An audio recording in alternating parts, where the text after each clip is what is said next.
दोस्तों, दिल्ली में बड़ा गजब का खेला चल रहा है। मतलब 5 फरवरी को वोटिंग हुई। वोटिंग खत्म होने के बाद फौरन ही तमाम न्यूज चैनल जो अपने आप को राष्ट्रवादी बताते हैं, खैर वो किस पार्टी की विचारधारा से जुड़े हुए किसी से छिपा नहीं, उनके एंकर, उनकी टीवी चैनल, उनके पत्रकार चीख चीख कर बताने लगे कि इस बार तो आम आदमी पार्टी की सरकार गई और भारतीय जनता पार्टी प्रचंड बहुमत, मैं बहुमत का जिक्र नहीं कर रहा हूं, प्रचंड बहुमत से दिल्ली में सरकार बनाने जा रही है। ये तमाम चीजें हो रही हैं। उसके बाद स्टूडियो में चीखम चिल्लाई, ये वो, हम तो जीत गए और ये कर दिया, हमने कर दिखाया, अरविंद केजरीवाल ने कुछ नहीं किया। तमाम चीजें जैसे नरेंद्र मोदी साहब ने इस देश को सोने की चिड़िया बना दिया, ऐसा महसूस कराया जाने लगा। खैर, इन सब के बीच अब अरविंद केजरीवाल का एक बड़ा दावा सामने आया और उस सबूतों के साथ सामने आया है। उन्होंने साफ साफ लफ्जों में कहा है कि मानकर चलिए भारतीय जनता पार्टी प्रचंड बहुमत की सरकार बनाने जा रही है और जो प्रचंड बहुमत की सरकार बनानी है वो बीजेपी के विधायकों के जरिए बना रही है। ऐसा ही है ना? तो ऐसा क्या है कि वो आम आदमी पार्टी के जो विधायक हैं, मौजूदा विधायक हैं, वो और जो प्रत्याशी भी बनाए गए, उनको फोन करके तोड़ने की कोशिश कर रही है। इन सबूतों ने सियासी गलियारे को हिलाकर रख दिया। वो बात अलग है, चुनाव आयोग को कोई लेना देना है नहीं। नमस्कार, मैं हूं प्रज्वल गौतम और आप देख रहे हैं खबर चौक। पहले मैं दोबारा से वो आंकड़ा दिखाने जा रहा हूं जिसके जरिए पूरा माहौल क्रिएट किया गया। पहले तो मैं आपको फिर बता दूं कि पिछले 6 से 8 महीने के भीतर लताड़ खाई है किन किन ने, जो इस सर्वे करते हैं, एग्जिट पोल दिखाते हैं, वो दूसरे तमाम न्यूज चैनल जो चीख चीख कर माहौल क्रिएट करते हैं, मनाते हैं, वो इनका मुंह काला हो चुका है, कालिख पुत गई है मुंह पर, लेकिन बाज नहीं आते अपने आका को खुश करने के लिए। पूरी जिम्मेदारी के साथ बोल रहा हूं। लोकसभा चुनाव देखिए, 400 पार तो पक्का है, पक्का है। क्या हुआ? 240। हरियाणा में ये होना है, हरियाणा का एग्जिट पोल पलट गया इनका, महाराष्ट्र में पलट गया, झारखंड में सरकार गई, पलट गया। हर जगह अपना काले पुतवा चुके हैं मुंह पर, तब भी इन्हें शर्म नहीं आती। वही काम फिर से किया जा रहा था। क्या किया जा रहा है जरा इनको देखिए, क्योंकि बात के नहीं दिखाए गए इस बार तो बेचारे वो जो बड़े बड़े वाले हैं ना, एक्सेस माई इंडिया और ये तमाम करते हैं, वो पीछे रहे। उनको डर लगा कि भाई इस बार कुछ किया तो इस बार, पिछली बार तो रोए थे, इस बार कुटाई ना हो जाए।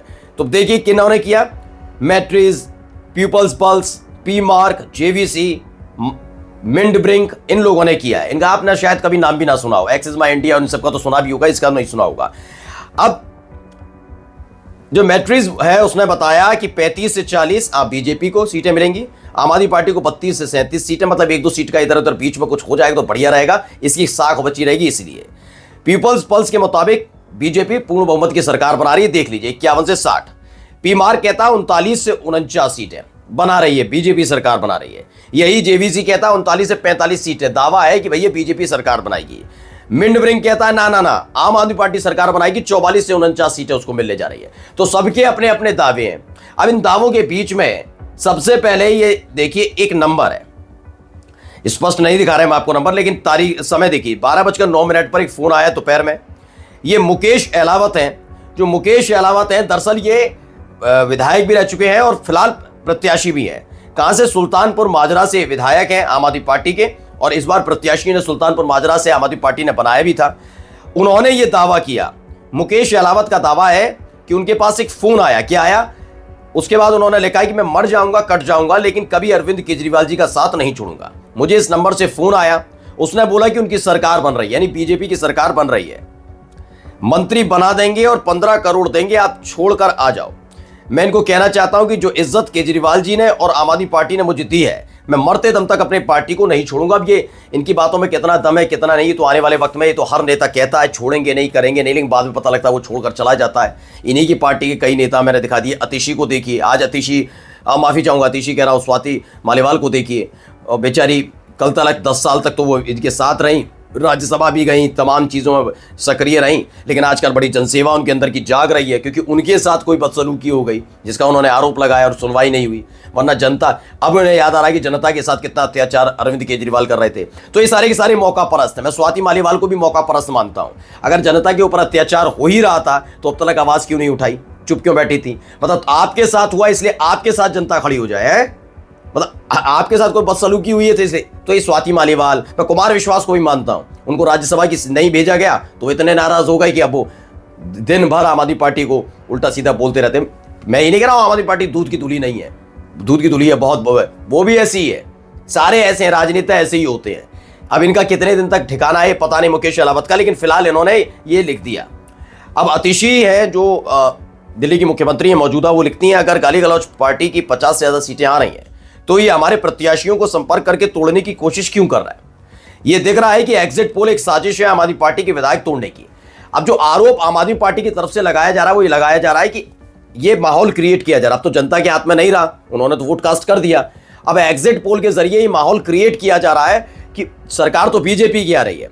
अब जब इनका दावा है आम आदमी पार्टी का कि इससे अगर वो बीजेपी की तरफ से आम आदमी पार्टी के विधायकों को फोन किया जाता है या प्रत्याशियों को फोन किया जाता है तो वो ऑफर सुनने के बाद इसी वक्त आ गए तो ठीक, उनके मन में मलाल रहेगा 8 तारीख तक, जब तक चुनाव का वोटिंग का रिजल्ट नहीं आता, कि हमारे हाथ में बात थी।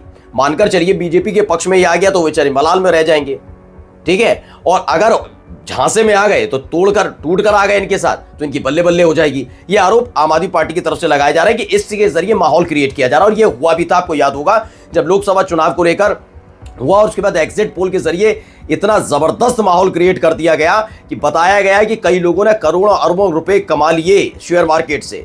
और जब परिणाम आया तो इतना धड़ाम गिरा था मार्केट, कई लोग बर्बाद हो गए, आम नागरिक बर्बाद हो गए।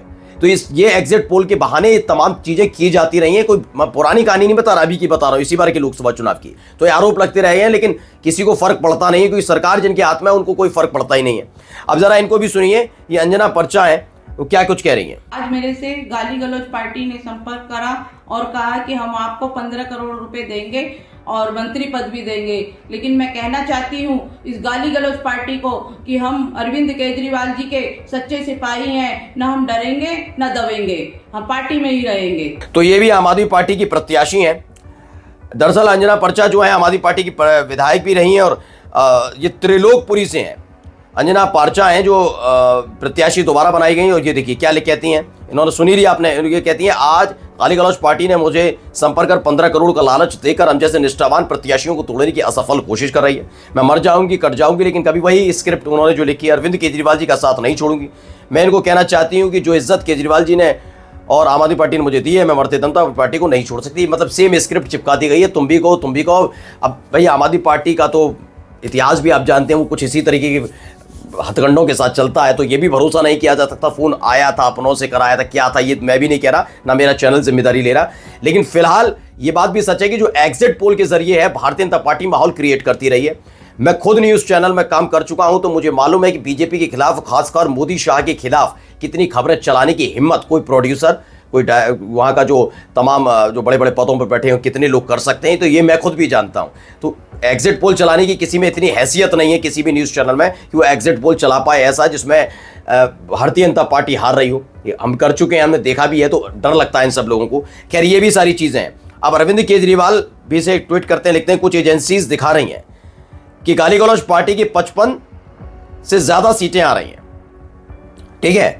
इस वजह से पिछले 2 घंटों में हमारे 16 उम्मीदवारों के पास फोन गए हैं, आप छोड़ के उनकी पार्टी में आ जाओ, मंत्री बना देंगे और हर एक को 15-15 करोड़ देंगे। अगर इनकी पार्टी की 55 से ज़्यादा सीटें आ रही हैं तो हमारे उम्मीदवारों को फ़ोन करने की क्या ज़रूरत। जाहिर तौर पर ये फर्जी सर्वे करवाए ही इसीलिए गए हैं ताकि माहौल बनाकर कुछ उम्मीदवारों को तोड़ा जा सके। पर गाली गलौज वालों, हमारा एक भी आदमी नहीं टूटेगा, ये अरविंद केजरीवाल कहते हैं। खैर आने वाला वक्त बताएगा, इतनी जल्दबाजी अरविंद केजरीवाल को भी नहीं करनी चाहिए। अगर फ़ोन आए तो वो फ़ोन वाली बात रखनी चाहिए थी। वो अपने प्रत्याशियों का हौसला बढ़ा रहे हैं। अब कल जब आएगा नतीजा तब पता लगेगा कौन किस बाजी मार गया। क्या एग्जिट पोल वालों के और तमाम न्यूज़ चैनल जो चीख चीख कर बीजेपी के लिए माहौल बना रहे हैं उनके चेहरे पर कालख पुतेगी या उनका स्वागत होगा। नमस्कार।